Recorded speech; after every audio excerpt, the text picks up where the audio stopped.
ಮೊನ್ನೆ ಪೂರ್ಣಾವಧಿ ಸಿಎಂ ದಾಳ, ನಿನ್ನೆ ದಲಿತ ಸಿಎಂ ಅಸ್ತ್ರ. ಇವತ್ತು ಸಿದ್ದರಾಮಯ್ಯನವರೇ ಅನಿವಾರ್ಯ ಅಂತ ಹೊಸ ದಾಳ ಉರುಳಿಸಲಾಗಿದೆ. ಹೌದು, ಸಿಎಂ ಆಪ್ತ ಬಣ ಸಿದ್ದರಾಮಯ್ಯನವರೇ ಇರಬೇಕು, ಅವರ ಅವಶ್ಯಕತೆ ನಮಗಿದೆ ಅಂತ ಹೇಳೋ ಮೂಲಕ ಸಿಎಂ ಕುರ್ಚಿಗೆ ಟವಲ್ ಹಾಕದಂತವರಿಗೆ ಸೈಲೆಂಟ್ ಆಗಿರುವಂತೆ ಒಂದು ಸಂದೇಶವನ್ನ ಪಾಸ್ ಮಾಡಿದ್ದಾರೆ. ಇದಕ್ಕೆ ಸಿಎಂ ಸಿದ್ದು ಬಣ ಅಸ್ತ್ರವಾಗಿ ಬಳಸಿರುವಂತದ್ದು ಹೈಕಮಾಂಡ್ ಹೊರಡಿಸಿದ್ದಂತ ಅದೊಂದು ಪ್ರೆಸ್ ನೋಟ್.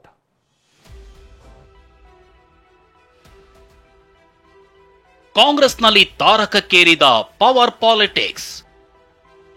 ಫೆಬ್ರವರಿ 13 ಗುರುವಾರ ಪೂರ್ಣಾವಧಿ ಸಿಎಂ ದಾಳ. ಮುಖ್ಯಮಂತ್ರಿಗಳು ತಮ್ಮ ಪೂರ್ಣಾವಧಿಯನ್ನ ಪೂರೈಸುತ್ತಾರೆ. ಫೆಬ್ರವರಿ 14 ಶುಕ್ರವಾರ ದಲಿತ ಸಿಎಂ ಅಸ್ತ್ರ. ದಲಿತರನ್ನ ಮಾಡಬೇಕು ಅಂತ ಕೇಳಬಹುದು, ಎಲ್ರಿಗೂ ಕೇಳಲಿಕ್ಕೆ ಹಕ್ಕಿದ್ದೇ ಇದೆ. ಸಿದ್ದರಾಮಯ್ಯ ಅನಿವಾರ್ಯ, ಸಿದ್ದು ಬಣದಿಂದ ಹೊಸ ದಾಳ. ಸಿದ್ದರಾಮಯ್ಯ ಬೆಂಬಲ ಅವಶ್ಯಕತೆ ಇದ್ದೇ ಇದೆ ನಮ್ಮ ಪಕ್ಷಕ್ಕೆ. ದಿನಕ್ಕೊಂದು ವರಸೆ, ದಿನಕ್ಕೊಂದು ಆಟ, ದಿನಕ್ಕೊಂದು ಅಸ್ತ್ರ. ಸಿಎಂ ಕುರ್ಚಿ ಕನಸು ಕಂಡವರ ಕನಸನ್ನ ಭಗ್ನ ಮಾಡಲು ಸಿಎಂ ಪರ ನಿಂತಿರೋ ಸಿದ್ದು ಆಪ್ತರು ದಿನಕ್ಕೊಂದು ದಾಳ ಉರುಳಿಸುತ್ತಿದ್ದಾರೆ. ಹೈಕಮಾಂಡ್ ಮಟ್ಟದಲ್ಲೂ ತಂತ್ರ ಹೂಡಿ ಹಳೆ ಪತ್ರ ಪ್ರದರ್ಶಿಸಿ ಸಿದ್ದರಾಮಯ್ಯ ಇರಲೇಬೇಕು, ಸಿದ್ದರಾಮಯ್ಯ ನಮ್ಮ ಶಕ್ತಿ, ಸಿದ್ದರಾಮಯ್ಯ ಅನಿವಾರ್ಯ ಅಂತಲೇ ವಿರೋಧಿ ಬಣಕ್ಕೆ ಸಂದೇಶ ರವಾನಿಸುತ್ತಿದ್ದಾರೆ. ದೆಹಲಿಯಲ್ಲಿ ಹೊಸ ಆಟ ಕಟ್ಟಿ ಹೊಸ ತಂತ್ರ ಹೂಡಿ ಸಿಎಂ ಕುರ್ಚಿ ಮುಟ್ಟೋ ಹಾಗಿಲ್ಲ ಅನ್ನೋ ಸಂದೇಶ ಹರಿಬಿಡುತ್ತಿದ್ದಾರೆ. ಇದರ ಮೊದಲ ಭಾಗವಾಗಿ ಸಿಎಂ ಆಪ್ತ ಬಣದ ಸಚಿವ ಕೆಎನ್ ರಾಜಣ್ಣ ಕೊಡ್ತಿರೋ ಸಾಕ್ಷಿಯೇ ಈ ಪ್ರೆಸ್ ನೋಟ್. 23ರಲ್ಲಿ This is 18th May 2023. 18th May 2023. ಅದು ಪ್ರೆಸ್ ಬ್ರೀಫಿಂಗ್ ಗೆ ಅವರು ಒಂದು ಸ್ಟೇಟ್ಮೆಂಟ್ ಅನ್ನು ರಿಲೀಸ್ ಮಾಡಿದ್ದಾರೆ. ಈಗ ಬಾಯಲ್ಲಿ ಏನು ಹೇಳೋದು ಬೇಡ ರೀ, ನಾನು ನಿಮಗೆ 18 ಮೇ 2023ರಲ್ಲಿ ಇಶ್ಯೂ ಮಾಡಿರೋದು ಸ್ಟೇಟ್ಮೆಂಟ್ ನಿಮಗೆ ತೋರಿಸಿದ್ದೀನಿ. ಬೇಕು ಅಂತ ಕಾಪಿ ಕೊಡಿ, ಅದೆಲ್ಲ ಬರ್ದಿದ್ದಾರ? ಬರ್ದಿಲ್ಲ ಅಂದ್ಮೇಲೆ ಇಲ್ಲ ಅಂತ ತಿಳ್ಕೋಬೇಕು. ಮಾತಾಡುವಾಗ ಅವ್ರು ಆಗಿದೆ ಅಂತ ಹೇಳ್ಬೋದು, ಕೆಲವು ಜನ ಆಗಿಲ್ಲ ಅಂತ ಹೇಳ್ಬೋದು. ಯಾವ ಆಧಾರದ ಮೇಲೆ ಹೇಳ್ತಾರೆ? ನಾನು ಅವರೇ ಇಶ್ಯೂ ಮಾಡಿರೋದು 18 ಮೇ 2023ರಲ್ಲಿ ಅವರೇ ಸಹಿ ಹಾಕಿ ಎಐಸಿಸಿನವರೇ ಇಶ್ಯೂ ಮಾಡಿರೋದು ಪತ್ರ ಇಲ್ಲಿದೆ. ರಾಜಣ್ಣ ಪ್ರೆಸ್ ನೋಟ್ ಅಸ್ತ್ರ, ಸತೀಶ್ ಹೊಸ ನಾಯಕ ದಾಳ. ಸಿಎಂ ಸ್ಥಾನಕ್ಕೆ ಪವರ್ ಶೇರಿಂಗ್ ಇಲ್ಲ, ಕೆಪಿಸಿಸಿ ಸ್ಥಾನಕ್ಕಷ್ಟೇ. ಸಿಎಂ ಆಪ್ತ ಬಣ ಜಾಣ ನಡೆ ಇಟ್ಟಿದ್ದು ಹೈಕಮಾಂಡ್ ಹೊರಡಿಸಿದ್ದ ಮಾಧ್ಯಮ ಪ್ರಕಟಣೆಯನ್ನೇ ಪ್ರತ್ಯಸ್ತ್ರವಾಗಿ ಬಳಸ್ತಿದೆ. ಇಲ್ಲಿ ರಾಜಣ್ಣ ಹೇಳ್ತಿರೋದೇನೆಂದ್ರೆ, ಮೇ 18, 2023ರಲ್ಲಿ ಹೈಕಮಾಂಡ್ ಮಾಧ್ಯಮ ಪ್ರಕಟಣೆ ಹೊರಡಿಸಿತ್ತು. ಇದರಲ್ಲಿ ಎಲ್ಲೂ ಸಿಎಂ ಬದಲಾವಣೆ ಬಗ್ಗೆ ಬರೆದಿಲ್ಲ ಅನ್ನೋದು ರಾಜಣ್ಣ ವಾದ. ಅಷ್ಟೇ ಯಾಕೆ, ಪವರ್ ಶೇರಿಂಗ್ಗೆ ಆಧಾರ ಇಲ್ಲ ಅಂದಿದ್ದಾರೆ. ಇದಕ್ಕೆ ಧನಿಗೂಡಿಸಿರೋ ಸಚಿವ ಸತೀಶ್ ಜಾರಕಿಹೊಳಿ, ನಮಗೆ ಸಿದ್ದರಾಮಯ್ಯ ಇರಲೇಬೇಕು, ಹೊಸ ನಾಯಕ ತಯಾರಾಗೋ ತನಕ ಸಿದ್ದರಾಮಯ್ಯ ಸಿಎಂ ಆಗಿರಬೇಕು ಅನ್ನೋ ಮೂಲಕ ವಿರೋಧಿ ಬಣಕ್ಕೆ ಸುಮ್ಮನಿರುವಂತೆ ಸಂದೇಶ ಕೊಟ್ಟಿದ್ದಾರೆ.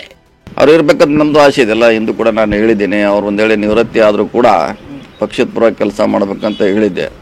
ಸೊ ಅವ್ರು ಬೇಕೇ ಬೇಕು ನಮಗೆ. ಅವರು ಸ್ಥಾನದಲ್ಲಿ ಇಲ್ಲಾಂದ್ರೂ ಸ್ಪರ್ಧೆ ಮಾಡದಿದ್ರು ಪಕ್ಷದ ಪರವಾಗಿ ಇರ್ಬೇಕು. ಅವರು ಅದ್ರ ನಮ್ಗೆ ಗೆಲ್ಲಲಿಕ್ಕೆ ಅನುಕೂಲ ಆಯ್ತು, ಅದರಲ್ಲೇನು ಪ್ರಶ್ನೆ ಇಲ್ಲ. ಅದಾದ ಪ್ರಶ್ನೆ ಇಲ್ಲ, ಅದನ್ನ ಆಲ್ರೆಡಿ ಹೇಳಿದ್ದೀನಿ. ಅವ್ರು ಬೇಕು ನಮಗೆ, ಅವ್ರು ನಿವೃತ್ತಿ ಆದರೂ ಬೇಕೇ ಬೇಕು. ಅಟ್ಲೀಸ್ಟ್ ಒಂದು ಅವಧಿಗೆ ಹೊಸ ನಾಯಕ ತಯಾರಾಗೋವರೆಗೆ ಸಿದ್ದರಾಮಯ್ಯ ಬೆಂಬಲ ಅವಶ್ಯಕತೆ ಇದ್ದೇ ಇದೆ ನಮ್ಮ ಪಕ್ಷಕ್ಕೆ. ಮಾಸ್ ಲೀಡರ್ ಅನ್ನ ಬೇಡ ಅನ್ನೋದ್ಯಾರು? ಮಹದೇವಪ್ಪ ಪ್ರಶ್ನೆ. ಕೇವಲ ರಾಜಣ್ಣ, ಸತೀಶ್ ಅಷ್ಟೇ ಅಲ್ಲ, ಸಿಎಂ ಆಪ್ತ ಸಚಿವ ಮಹದೇವಪ್ಪ ಕೂಡ ಸಿದ್ದರಾಮಯ್ಯ ಮಾಸ್ ಲೀಡರ್, ಅವರನ್ನ ಬೇಡ ಅನ್ನೋದ್ಯಾರು ಅಂತ ಪ್ರಶ್ನಿಸಿದ್ದಾರೆ. ಕಂಪ್ಲಿ ಶಾಸಕ ಗಣೇಶ್ ಅಂತೂ ಸಿದ್ದರಾಮಯ್ಯ ದೇಶಕ್ಕೆ ಅನಿವಾರ್ಯ ಅಂದುಬಿಟ್ಟಿದ್ದಾರೆ.